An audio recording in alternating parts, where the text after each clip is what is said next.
Bonjour et bienvenue à Tous aux oiseaux, la balado-diffusion qui vous parle des oiseaux du Québec en français. Gaspard Tanguay-Labrosse au micro, cette balado est une production de Québec Oiseau. Quel début d'hiver on a! Vous me pardonnerez de souligner ce que plusieurs médias ont déjà répété encore et encore et encore. Mais évidemment, les froids successifs ont un impact direct sur notre pratique d'ornithologue, d'observateur d'oiseaux. Je pense à tous ceux qui, dans les prochains jours, vont commencer à participer à des recensements d'oiseaux de Noël. C'est d'ailleurs mon cas à moi aussi. Et je nous souhaite vraiment des journées pas trop froides. Pour ce qui est de la diversité, malheureusement, on peut parier que ça ne sera pas une année record pour nous. Les fronts froids ont tendance à chasser les oiseaux qui, autrement, des fois, restent un petit peu plus tard en décembre. J'ai l'impression qu'on verra peut-être pas tant de diversité d'oiseaux cette année.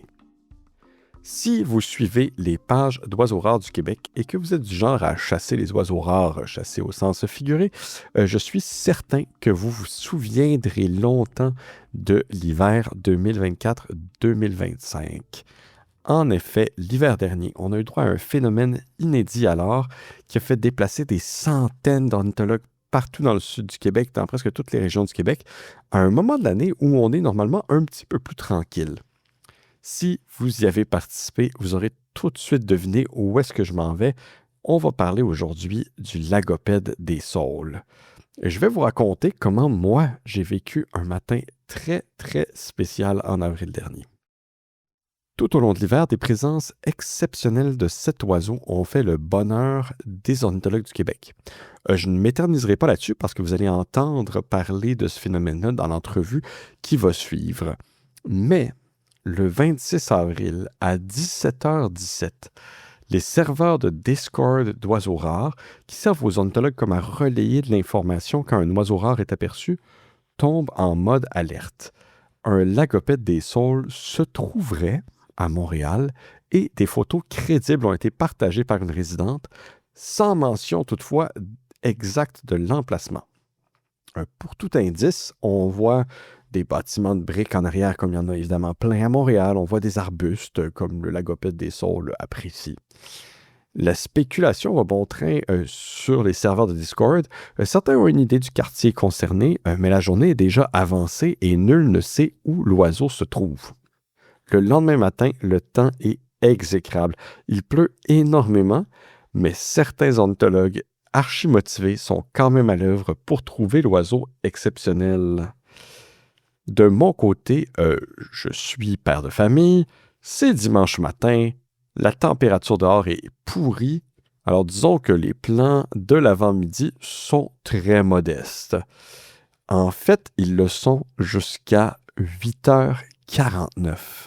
C'est à cette heure-là, donc c'est le temps depuis le lever du soleil que ça a pris pour qu'une ornithologue de la région de Montréal ait retrouvé le lagopède et ait généreusement partagé l'emplacement exact avec des coordonnées avec la communauté montréalaise. Il s'agissait à ce moment-là de buissons qui longeaient une voie ferrée dans l'arrondissement Mercier-Hochelaga-Maisonneuve.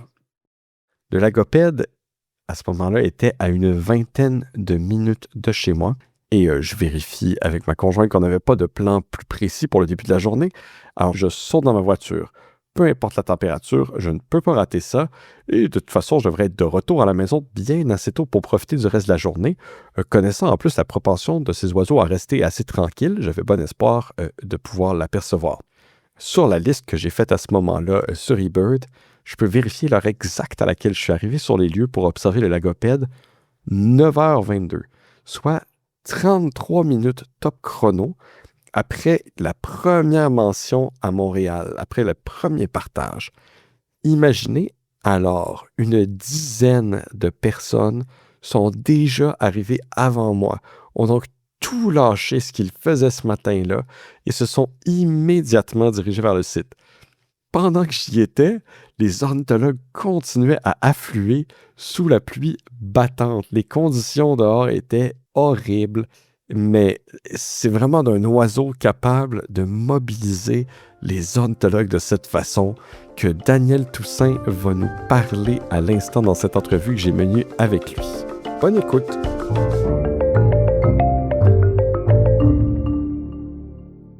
Alors, je rejoins au téléphone à Gatineau Daniel Toussaint. Daniel, tu es réviseur scientifique pour Québec Oiseau, collaborateur occasionnel pour le magazine et tu signes dans le numéro d'hiver qui vient de paraître un article sur les lagopèdes. D'abord, merci beaucoup d'accepter de nous parler aujourd'hui. Ah, ça me fait vraiment plaisir. Et puis, la première question serait une question plus personnelle. Ça fait combien de temps que tu t'intéresses aux lagopèdes et qu'est-ce qui t'a amené à t'intéresser aux lagopèdes pour écrire un article? En fait, moi, je fais de l'observation d'oiseaux depuis une quarantaine d'années, mais j'avais jamais vu de lagopède jusqu'à l'année passée, jusqu'à l'hiver 2024-25. Ah oui? On pourra en reparler, mais ça a été un hiver exceptionnel pour les incursions hivernales de lagopèdes l'hiver dernier. Il y en avait beaucoup plus au sud que la normale. Puis j'ai décidé d'aller à Val-d'Or, qui est un des meilleurs secteurs pour les observer l'hiver, pour essayer d'en voir pour la première fois de ma vie. Puis j'ai été quand même très impressionné par cet oiseau-là. J'en ai vu plusieurs là, à différents endroits. Puis c'est en les observant que j'ai eu l'idée d'écrire un article sur des incursions hivernales des lagopèdes pour Québec Oiseau. Et puis, est-ce que tu savais déjà cet hiver-là, tu t'étais dit, parce que je sais que des fois, il y a des gens qui, ça leur trotte dans la tête depuis longtemps. Moi, j'avais des amis qui m'ont dit, ah, j'ai jamais vu de lagopède. Ça faisait quelques années qu'ils songeaient aller jusqu'à Chibougamau, par exemple. Toi, est-ce que ça faisait longtemps que tu voulais en voir ou là, c'est vraiment, tu t'as sauté sur l'occasion, t'as fait preuve d'opportunisme, ce que j'ai fait moi aussi d'ailleurs. Moi, si j'étais opportuniste, on pourra en reparler après, mais je t'écoute. Oui, j'y pensais depuis quelques années parce que moi, je suis en Outaouais, puis notre territoire inclut le chemin de Parent, le chemin qui va de Mont-Laurier à Parent. Mhm. Et il y en a à l'occasion qui sont observés des lagopèdes le long de ce chemin-là. Puis il y a des ornithologues de la région qui en avaient vu il y a 3-4 ans. Puis là, je me disais, ah, les chanceux, j'ai jamais vu ça. Puis l'an passé, je suis allé sur le chemin de Parent. OK. Puis je me suis rendu à quelques kilomètres d'en voir un. Je Ah savais oui? qu'il y en avait qui avaient été vus, mais on ne m'avait pas dit exactement à quel kilomètre. Puis finalement, on n'en a pas vu. Je suis revenu bredouille. Puis quand j'ai vu ça, je me suis dit, on va aller à Val-d'Or, ça va être plus sûr d'en voir. Fait que oui, ça me trottait dans la tête depuis quelques années par la présence sur le chemin de Parent là, dans Ah, notre région. c'est toujours comme ça quand on cherche un oiseau qu'on veut voir. C'est comme si à un moment donné, on pourrait toujours continuer, puis là, il faut qu'on se dise, bon, ben là, c'est terminé. Peut-être pour le bénéfice des auditeurs, je ne sais pas si tout le monde a en tête c'est quoi un lagopède. J'imagine la plupart d'entre vous le savez, mais est-ce que tu pourrais déjà nous parler un peu de c'est quoi cet oiseau-là? Et puis, surtout aussi très important, nous décrire un peu dans quel habitat on le retrouve normalement, disons en été lorsqu'il niche. Oui. C'est un oiseau de la famille des gallinacées, donc de la même famille que la gélinote, le tétras, le dindon, les perdrix. Mhm. D'ailleurs, il y a beaucoup d'ornithologues et de chasseurs qui appellent cet oiseau-là la perdrix blanche, même si c'est pas à proprement parler une perdrix. Mhm. Donc, c'est un oiseau qui est terrestre, qui marche au sol, qui est trapu et qui se nourrit. C'est un végétarien, donc il se nourrit essentiellement durant l'hiver, en tout cas, de bourgeons, Que- d'arbustes. Durant l'été, par contre, il n'est pas du tout dans les régions du sud du Québec. C'est un oiseau nordique. Donc, il niche dans l'Arctique ou les régions arctiques ou subarctiques. Pour ce qui est du Québec, il y en a au Nunavik, donc dans la partie nord du Québec. OK. Mais il y en a qui nichent beaucoup plus au nord, là, dans les îles de l'Arctique. Et c'est un oiseau qui a une répartition circumpolaire, c'est-à-dire qu'on le retrouve partout là, autour dans l'hémisphère nord, là, dans le nord du Canada, de l'Alaska, autant qu'en Europe et en Asie, Ah oui. qui niche là, ouais. Ça vaudrait peut-être la peine, justement, à ce moment-ci aussi, de préciser. Alors, évidemment, le lagopède dont on parle depuis tout à l'heure, c'est le lagopède des saules. Cela étant dit, il y a 3 espèces de lagopèdes pour l'instant. Je sais qu'il y a comme des plans, en tout cas, il y a des gens qui voudraient peut-être séparer le lagopède des saules. Là. Je ne me souviens plus exactement du détail. Peux-tu nous parler peut-être des autres espèces juste rapidement, nous faire un petit topo sur les autres espèces, donc le lagopède alpin puis le lagopède à queue blanche, qui sont 2 espèces qu'on retrouve au Canada aussi? Oui, mais le lagopède à queue blanche, on ne le retrouve pas au Québec. Ici, il y a uniquement le lagopède des saules et Mhm. le lagopède alpin qui nichent au Québec, Ah, dans OK. le Nunavik, là. Ces 2 espèces-là se ressemblent énormément. Si on les voit en hiver, c'est encore plus difficile parce que les oiseaux sont tout blancs en hiver. La seule différence à ce moment-là entre les 2, c'est que le lagopède alpin, chez le mâle, il y a une ligne noire sur l'œil que le lagopède des saules n'a pas. Puis le bec est un peu plus fin aussi chez le lagopède alpin, mais c'est quand même pas une très grosse différence dans la taille du bec, là. Fait que en hiver, on peut les confondre assez facilement, quoique le lagopède alpin est vraiment très rare, en hiver, là. Lui, il niche plus au nord encore que le lagopède des saules. Mhm. Donc quand il migre vers le sud, ben, il va atteindre moins nos régions que le lagopède des saules. Je dirais qu'il y a très peu de chances même de voir le lagopède alpin en hiver, à moins d'aller peut-être sur la route de la baie James puis de Kaniapsiko, là, Oui. dans ces secteurs nordiques-là. Bon, on vous invite à être prudent si vous vous rendez sur la route de la baie James au milieu de l'hiver, en tout cas.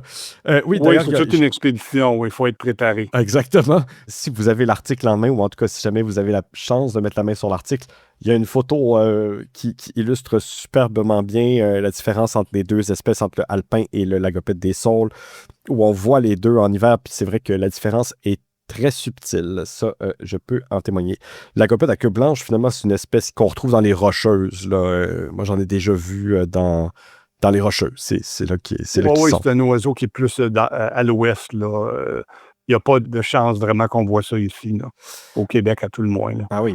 Alors, parle-nous peut-être de l'hiver 2024-2025. Là, bon, on est évidemment en hiver en ce moment, donc on parle de l'hiver dernier.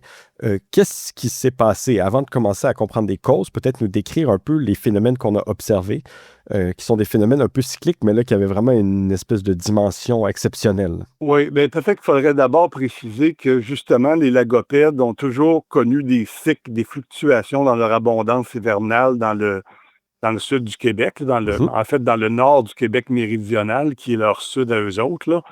Ah oui. Donc, autrement dit, c'est pas tous les hivers qu'on en voyait, disons, dans les régions comme Chibougamau, le lac Ah oui. Saint-Jean ou Même là-bas, l'Abitibi. là, il y a... Moi, mon impression, c'est qu'à Chibougamau, il y avait toujours moyen d'en voir, mais même là, c'est pas toujours, quoi. C'est cyclique même là. Ben, en fait, aller jusqu'à tout récemment, c'était des cycles immuables, je dirais, de Ah oui? 8 à tous les 8 à 12 ans. Ça, c'est bien documenté depuis plus d'un siècle et demi, là, Ah, ok, dans la wow. littérature, puis auprès des historiens, puis des naturalistes. Euh, c'est à tous les 8 à 12 ans qu'on avait des pics d'abondance de lagopèdes dans le sud. Puis là, ce patron-là, c'est perpétué, mais depuis une quinzaine d'années, là, whoop, on dirait que c'est en train de changer, là. Là, c'est plus autant prévisible. Ces dernières années, il y en a eu plus que les années précédentes, puis surtout beaucoup plus au sud. L'hiver dernier, on en a eu certains individus jusque dans la région de Québec. Puis Mhm. même, exceptionnellement, il y a un individu qui a passé une couple de semaines sur le Mont-Royal à Montréal, là, fin mars, début avril 2025. C'était du jamais vu.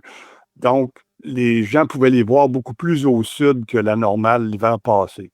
Ça devait coïncider aussi avec une abondance accrue de l'espèce, là, parce qu'il faut dire qu'elle connaît comme c'est cyclique, Ah oui. ces incursions, ben, on peut présumer qu'il y a des bonnes années de reproduction puis des moins bonnes aussi. Puis il y a des facteurs qui jouent dans le nord qui influencent aussi là, l'abondance puis les déplacements. Mais c'était un hiver exceptionnel l'année passée, Oui, en 2024-25, oui. c'est toujours un petit peu le cas avec les oiseaux nordiques, c'est-à-dire qu'il y a un certain... Il y a des oiseaux qui sont plus réguliers, qui viennent l'hiver. Je pense au plectrophane des neiges, le harfang des neiges, les fringillidés, le ciserin flammé, le jaseur boréal. Donc, il y a quelques espèces comme ça qui sont plus au nord de nos régions, qui vont descendre. Mais ça, le lagopède, c'est comme vraiment encore plus cyclique. Peut-être pour donner une petite idée, les gens, moi, je peux parler évidemment de la situation à Montréal, toi, tu es en Outaouais. Euh, à Montréal, lorsqu'il a commencé à y avoir des mentions, il y a deux mentions en particulier. Une mention autour de Mont-Laurier, je crois, et Oui, une mention à Notre-Dame-de-Montauban. Donc, Notre-Dame-de-Montauban, ça se trouve dans le coin, c'est comme l'arrière-pays de Saint-Tite, je sais parce que je suis allé moi-même Oui. pour le voir. Et puis, donc, on parle de mention qui était à 3 heures de route de Montréal. Et là, les Montréalais ont commencé à se dire, hey, un Lagopède des Saules à 3 heures de route, là, vraiment, je ne peux pas rater cette occasion-là. Et les gens se sont déplacés à Mont-Laurier et se sont déplacés à Notre-Dame-de-Montauban. On fait 3 heures de route, là. Donc, c'est pour vous Ah dire oui, comment ils sont loin d'habitude. il y a plus d'une centaine de personnes, je pense, si on se fie sur les données qui sont dans eBird, là, Ah oui. qui sont rendues à Notre-Dame-de-Montauban. Il y avait un seul oiseau en passant à cet endroit-là. Ah oui, Alors que durant l'hiver, normalement, on les observe en groupe là, de 5, 10, 15, 20 ensemble souvent. Là. Fait que c'est un oiseau qui est très grégaire, là, ah qui oui. vit en groupe. Fait que là, on avait un seul oiseau à Notre-Dame-de-Montauban, puis un seul à Montréal, au Mont-Royal. Donc, c'était un peu exceptionnel, là. C'était des individus perdus, là, parce que c'est très rare qu'on les voit seuls, là. Il y a un élément que je pourrais mentionner aussi, c'est qu'il y a eu le lagopède alpin qui a été observé dans Charlevoix, là, pendant plusieurs semaines à l'automne 2024. Ah oui. Puis ça Ça, aussi, c'est un oiseau, c'était c'était une une mention première exceptionnelle. en un siècle, là. Ah ouais, ben ça, tu vois, moi, j'avais pas le loisir de me déplacer pour aller le voir, celui-là. J'ai vu les photos. Je suis sûr que les gens ont beaucoup apprécié. Ben, Mais... surtout que c'était toute une expédition aller là parce que il fallait qu'il marche pendant plusieurs heures, monter, je pense, d'une hauteur, une dénivellation de 600 mètres entre le stationnement et le sommet du mont en question. Fait que c'était pas facile, ça traînait des gens en forme, puis il y en a quand même au-delà d'une centaine qui sont allés voir cet oiseau-là. Là, une première mention en 100 ans là, dans le Québec méridional, du lagopède alpin. Oui, puis on va se le dire quand même, l'ornithologie, quand il y a des oiseaux, on n'a pas besoin de marcher beaucoup ou d'avancer vite, disons. Quand on prend le temps, fait que c'est pas c'est pas un sport nécessairement qui nous pousse à être athlétique, disons, Ouais, nécessaire. ouais, ouais. Donc, oui, non, ça, c'était toute une aventure. Puis c'est ça, j'ai vu des gens aussi, évidemment, quand on le trouve pas une journée parce qu'il est dans un endroit qui est difficile d'accès, des gens qui ont retenté 2 ou 3 fois la montée une autre journée, puis une autre journée pour réussir à le voir. Alors, peut-être nous Mhm. dire justement, alors, qu'est-ce qui explique ces déplacements-là vers le sud? Est-ce qu'on a des pistes d'explication sur les raisons qui poussent les lagopèdes de façon cyclique à venir comme ça dans le sud du Québec? Oui, il y a plusieurs hypothèses qui ont été avancées dans les études scientifiques. L'une d'elles, c'est la prédation. Dans les lagopèdes, c'est une proie de choix pour plusieurs prédateurs nordiques, là, comme les renards arctiques, le renard roux aussi, qui est en train de, tranquillement pas vite, Ah d'étendre oui. son aire vers le nord, puis d'empiéter sur l'aire du renard arctique. Il y a aussi des oiseaux comme le harfang des neiges, le faucon pèlerin, le grand-duc, la buse patue qui peuvent en attraper. Donc, certaines années, il y a d'autres proies qui sont disponibles là, pour ces prédateurs-là. Par exemple, les lemmings, des campagnols, les lièvres arctiques. Mais d'autres années où ces proies-là se font rares, ben là, ils vont se tourner vers des proies alternatives. Puis à ce moment-là, les lagopèdes sont plus convoités. Ah oui. Puis donc, il y a une plus forte mortalité. Donc, il y a plus de prédation, autrement dit, sur les lagopèdes certaines années. Ça expliquerait peut-être en partie leur absence l'hiver suivant dans le sud. Ah, si les populations se... Serait trop faible là, pour... ils resteraient dans le nord à ce moment-là. OK. Donc ça, c'est une hypothèse, la prédation, qui pourrait expliquer que il y a moins d'oiseaux, donc moins qui vont se déplacer vers nous, là, vers le sud du Québec. OK. Par contre, quand c'est des bonnes années de reproduction, à l'inverse, ben là, il peut y avoir beaucoup de lagopèdes. Puis s'il y a pas trop de prédation, ben là, il peut y avoir peut-être trop d'oiseaux pour la nourriture disponible. Puis il y a aussi une concurrence avec le lièvre, là, parce que le lièvre, il broute les mêmes arbustes que le lagopède. Fait que s'il y a trop de brouteurs, si on peut dire, Ah dans oui. le nord, ben là, ça va forcer peut-être certains individus à chercher de la nourriture plus au sud à la fin de la saison de nidification. Ah, les lièvres aussi ont des populations là, qui ont tendance à connaître des espèces de À pics, là. C'est un peu varier, oui. cyclique, là, oui. Oui. Le climat pourrait ou peut aussi influencer parce que comme ces animaux-là, ben, que ces oiseaux-là, les lagopèdes, se nourrissent principalement au sol. Donc, ils vont brouter les buissons à partir du sol. Ben, s'il y a trop état de neige, par exemple, s'il y a des chutes de neige trop abondantes, ça peut peut-être recouvrir les buissons parce que ça se nourrit dans des buissons assez bas, là, des saules, d'où le nom la gopette des saules d'ailleurs, là, mais Bah, oui, ça oui. va se nourrir dans les saules ou d'autres arbustes comme les aunes, les petits bouleaux, les peupliers. Puis quand les conditions sont difficiles, les conditions climatiques, trop de neige, par exemple, ou des verglas dans le nord, ça peut arriver. Ah oui. Mais là, la nourriture peut devenir non disponible pour ces oiseaux-là, puis les forcer à se déplacer un peu plus au sud là, pour en trouver dans des endroits où la nourriture est plus accessible. Puis là, c'est là qu'on va les voir se déplacer plus vers le sud, dans la forêt boréale ou dans le nord du Québec méridional. Oui, c'est ça, Fait le sud, évidemment, pour eux, mais c'est sûr que quand on parle de Chibougamau, disons, pour notre habitat à nous, les humains, Chibougamau, c'est souvent considéré c'est dans le le nord. nord, mais pour eux, c'est le Ouais. sud. Et qu'est-ce qu'on sait? Alors, j'imagine que ça doit quand même pas être si évident de suivre des populations d'oiseaux comme ça dans des zones qui sont évidemment extrêmement reculées. Qu'est-ce qu'on sait de la population de l'agopède en ce moment au Québec? Comment elle se porte, les tendances? Est-ce qu'on le sait ou est-ce qu'on manque de données à ce sujet-là? J'ai peine à comprendre comment les scientifiques seraient capables, par exemple, d'étudier ces oiseaux-là. Ben, effectivement, on n'a pas beaucoup de données pour évaluer l'état des populations. J'ai lu dans des articles que j'ai consultés pour la recherche, là, Mhm. pour mon article dans Québec Oiseau, que globalement, on ne craint pas pour leur population. Donc, les populations seraient encore assez robustes. Par contre, ce qui se passe au Québec est un petit peu inquiétant depuis quelques années, étant donné qu'il y a beaucoup d'oiseaux qui descendent dans le sud. Les chasseurs s'en sont évidemment rendus compte.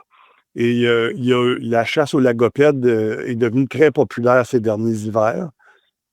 C'est d'ailleurs moussé par les réseaux sociaux. Il y a un site Ah oui. Facebook qui s'appelle Lagopède au Québec, qui tient les chasseurs au courant au jour le jour des déplacements des oiseaux. Et d'ailleurs, je le dis, là, si vous voulez aller observer des lagopèdes, il y a des fortes chances que vous rencontriez des chasseurs sur les mêmes sites. Ah Donc, oui. faut quand même le savoir, là. Il y en a que ça peut heurter. Disons qu'il y a pas trop de danger, là, parce que les chasseurs, généralement, sont prudents, puis les observateurs restent sur le bord des routes pour observer. Ouais, puis dans ce cas-ci aussi, là, c'est assez dur de confondre, dans le sens où c'est quand même l'hiver, tout est blanc. Tant que vous Oui, n'êtes pas habillé en blanc de pied en cap, normalement, ça devrait être oui, correct. exactement. Mais donc, dans le fond, le fait que la chasse ait beaucoup augmenté, ben, le ministère qui gère la faune au Québec, là, le ministère de l'Environnement, avec un très long nom, là, Ah oui, oui. MELCCFP, a décidé de conduire une étude auprès des chasseurs de lagopèdes. Donc, ils ont demandé aux chasseurs de leur fournir des ailes OK. des lagopèdes abattus. Puis avec l'aile, on peut déterminer d'abord le sexe de l'oiseau, là, avec les restants de chair qu'il y a sur l'aile. On peut, en laboratoire, Ouais, comme déterminer les tests ADN, si oui. c'est un mâle ou une femelle. On peut aussi, selon l'état des plumes, voir si ce sont des adultes ou des jeunes, là, parce qu'il y a deux plumes primaires qui sont plus colorées en hiver Ah, chez les OK. jeunes, là, parce qu'ils n'ont pas encore Fini leur perdu. vie. Donc, on distingue assez facilement les jeunes des adultes. Donc, avec ça, on espère voir justement quels oiseaux on chasse. Puis on s'est d'ailleurs rendu compte que c'était principalement des femelles. Ah, ce qui est Euh, pas bon, hein, parce que, ben, évidemment, c'est un mâle peut féconder plusieurs femelles, mais si on prend beaucoup de femelles, ça, Ben là, s'il y a un déséquilibre, si on tue beaucoup de femelles, ben peut-être qu'il n'en restera pas assez pour maintenir la population. ah oui. Donc, c'est un petit peu inquiétant de voir que c'est principalement des femelles qui sont tuées en hiver. Là, ce qu'on ne sait pas trop, c'est s'ils viennent toutes de la même place, parce que c'est quand même vaste, là, le Québec Ah nordique. oui. Puis on a d'ailleurs constaté que certains hivers, on avait des incursions de lagopèdes dans la région de l'Abitibi, mais pas ailleurs. Puis Ah, d'autres OK. hivers, il y en avait dans la région du lac Saint-Jean, mais pas ailleurs. Donc, possiblement que ce pas des oiseaux qui viennent des mêmes secteurs nordiques là, à qui on a affaire d'un hiver à l'autre. Puis pour le savoir, ben là, le ministère a fait une étude dans laquelle ils ont installé des émetteurs Ah sur le oui. dos de certains lagopèdes, oui, pour suivre leur déplacement. Ils espèrent les suivre pendant un an. Puis là, ils ont pu voir tout de suite après le premier hiver, après avoir installé les émetteurs, dans quel secteur dans le nord ils s'étaient rendus après. Puis il y a même des oiseaux qui sont revenus l'hiver d'après qui ont pu suivre avec quelques émetteurs. Donc, ça Ah, leur donne une idée. C'est encore fragmentaire, là, les données. Je n'ai pas réussi à mettre la main sur les données ah oui. de cette étude-là. C'est encore non publié, là. Ah oui, fait qu'il faut attendre Mais que. je le sais que ça va leur permettre de dire ça, oui. Oui, c'est ça qui est fascinant, c'est-à-dire qu'à notre échelle, on est capable de voir la différence. Ben là, à tel endroit, l'eau monte plus, je sais pas, il y a tel type de sol, etc. Mais on a un peu tendance à avoir une espèce d'idée comme quoi le Grand Nord, le passé, je sais pas quel parallèle, c'est tout pareil, alors que c'est pas le cas du tout, là. Le- Mais non, c'est très vaste. Donc, il est possible qu'il y ait des lagopèdes d'un hiver donné qui viennent peut-être plus du nord de la baie James, puis Ah oui. d'autres hivers plus dans le coin de Shefferville ou plus au nord, puis qui descendent au lac Saint-Jean. Donc, ça, ils vont le voir avec leur étude. D'ailleurs, ils peuvent aussi le voir dans les ailes des oiseaux, mais c'est moins précis, là, c'est indirect. Là, c'est qu'ils étudient les isotopes Ah oui, qu'il y a OK. dans les ailes des lagopèdes, oui. Parce que les oiseaux, quand ils s'alimentent, quand ils broutent de la végétation, ben, ils incorporent cette végétation-là qui contient elle-même des isotopes, par exemple de carbone ou d'azote ou d'autres éléments, qui sont spécifiques à une région donnée. Donc, on a des cartes qui ont été dressées, là, des cartes isotopiques. Puis si on trouve, par exemple, dans un oiseau tel isotope en grande quantité dans ses plumes, mais ça peut être une indication qui vient de telle région et non pas de telle autre. Ah oui, Donc, ça, OK. c'est une méthode indirecte là, pour savoir un peu, grosso modo, d'où ils proviennent. Oh, intéressant. Mais c'est pas aussi précis que les émetteurs, là, qui vraiment les suivent à la trace et puis on sait au mètre près où se trouve l'oiseau, là. En tout cas, on vous invite tout le monde à aller voir ces oiseaux-là si vous avez la chance. Je ne sais pas si cette année où ils vont se présenter ou sinon à quelle fréquence, à quel moment il va y avoir à nouveau une belle année pour aller les voir. Mais tu sais, en plus, c'est un oiseau intéressant, c'est-à-dire que comme beaucoup de gallinacés, un peu comme les dindons, un peu comme les gélinotes, parfois sont comme vraiment pas peureux, là. Ah non, non, d'ailleurs, c'est une des raisons qui fait qu'ils sont faciles aussi à chasser, là. Ils sont faciles à abattre, sont grégaires, puis sont peu farouches parce qu'ils ne voient pas souvent les humains dans leur aire de nidification. Puis quand ils descendent ici, ben, ils sont un peu innocents, on pourrait dire, Ah, on à peut cet dire ça. égard-là. Moi, j'ai pris une photo, celui qui était à Notre-Dame de Montauban. J'ai eu la chance d'être le premier arrivé sur le site parce que je n'étais pas tellement loin le matin. Puis, je l'ai cherché beaucoup. Puis, à un moment donné, j'ai entendu picosser, puis il était en train de ramasser des bourgeons là, à mes pieds. J'ai une photo avec mon téléphone cellulaire. Il était à côté de moi, à peut-être Ah 2 oui. mètres, là. C'était vraiment pas peureux. J'étais quand même impressionné. Ben, pour les observer, disons, l'hiver qui s'en vient, peut-être la meilleure suggestion que je pourrais faire, c'est de regarder dans eBird les mentions au fur Mhm. et à mesure là, que les oiseaux vont être rapportés par les ornithologues, parce qu'il y a de plus en plus d'ornithologues, hein. Ben oui. La première mention rapportée au Québec par des feuillets d'observation, elle date juste de 1975. Ça fait pas si longtemps que ça. Ah oui. Fait que ça fait 50 ans, là, mais 50 ans, c'est pas beaucoup quand même à l'échelle de la vie d'une espèce. Donc, allez voir dans eBird où se trouvent les mentions. Dans l'article dans Québec Oiseau, j'ai suggéré plusieurs routes Ben oui. dans le nord du Québec méridional où on peut en trouver, là. Le plus près, je dirais que c'est les environs de Val-d'Or puis autour du lac Saint-Jean, là. Je pense que c'est les deux endroits les Ah plus oui, oui. rapprochés, soit de Montréal ou de Québec, là, où on peut les observer. Ouais, puis aussi, les ornithologues de ces régions-là en profitent parce que souvent aussi, c'est des régions où des fois, en hiver, il y a beaucoup d'oiseaux qui sont déjà partis. C'est quand même difficile de tirer son épingle du jeu dans ces régions-là. Donc, Oui. ils ont la chance, en tout cas, d'avoir cet oiseau-là exceptionnel. D'habitude, ils sont très contents de le partager. Si vous écrivez aux clubs locaux, puis vous demandez, ah, je fais la route, je fais le voyage, pouvez-vous me donner disons, des indications sur où ces oiseaux-là ont été vus cette année, etc. Oui, il y a un autre élément que j'aimerais mentionner. Mhm. Peut-être qu'il y en a qui se demandent pourquoi on appelle ça des lagopèdes. Ah oui, bonne question, oui. Oui, donc ça vient du grec. Lagopède, ça veut dire tête de lièvre. OK. Et c'est parce que ces oiseaux-là ont des plumes qui descendent jusqu'au bout des doigts, là, contrairement à la majorité des espèces Ah d'oiseaux oui, dont c'est on voit vrai. très bien les pattes là, nues, là, comme un pigeon, on voit très bien ses pattes nues. Ben lui, il est emplumé jusqu'au bout des doigts. Donc, ça fait une patte qui est très large avec les plumes là, qui s'étalent sur les doigts. et ça ressemble à une patte de lièvre, puis ça lui sert de raquette, donc il s'enfonce moins dans la neige aussi grâce au fait que ses pattes sont bien emplumées. Évidemment, ça conserve la chaleur, ça évite les pertes de chaleur par les endroits nus comme les pattes, là, parce que souvent les oiseaux l'hiver vont perdre de la chaleur par les pattes ou Ah par oui. le bec, des endroits nus, là, donc Mhm. des fois, ils vont se cacher le bec dans leur plumage là, quand il fait très froid, là, on voit ça, Ah là. oui, l'espèce de petite la pause, là. Ouais, donc les pattes du lagopède, c'est vraiment particulier, là, il y a une photo dans le Québec oiseau qui montre très bien, là, Ah oui. à quoi ça ressemble, là. De façon générale, en tout cas en hiver, c'est un oiseau qui ressemble à pas grand-chose d'autre de ce qu'on a, là. Ça vaut vraiment la peine. Ben écoute, Daniel, merci beaucoup d'avoir accepté de nous parler ce soir. C'est vraiment intéressant. Je te remercie. Ben, je suis bien heureux d'avoir participé, puis j'espère que plusieurs personnes pourront admirer ce bel oiseau, l'hiver prochain.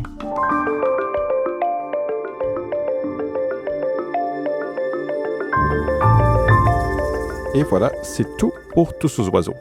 Du 1er décembre au 15 janvier, participez avec vos enfants au Rallye des oiseaux de Noël. Depuis plus de 100 ans, durant les mois de décembre et janvier, des milliers d'ornithologues à travers l'Amérique du Nord participent au recensement des oiseaux de Noël, un inventaire ornithologique qui consiste à identifier et dénombrer tous les oiseaux vus et entendus dans un territoire donné. Les données recueillies permettent aux scientifiques de suivre les tendances des populations d'oiseaux. Québec Oiseau propose donc aux enfants de se joindre au mouvement en participant au Rallye des oiseaux de Noël, un recensement des oiseaux de Noël spécialement adapté aux jeunes. Le Rallye des oiseaux de Noël, c'est une activité d'observation des oiseaux pour les jeunes de 4 à 17 ans. Une invitation à partir à la découverte des oiseaux qui restent avec nous durant l'hiver. Une activité de science citoyenne. En observant les oiseaux et en enregistrant vos observations, les scientifiques pourront ensuite utiliser vos données dans leurs recherches. Et surtout, le Rallye des oiseaux de Noël, c'est une chance de gagner des prix. Pour plus d'informations, rendez-vous sur le site de Québec Oiseau au québecoiseau, oiseau avec un x.org. On vous souhaite une très belle période de recensement des oiseaux de Noël et on se revoit en 2026.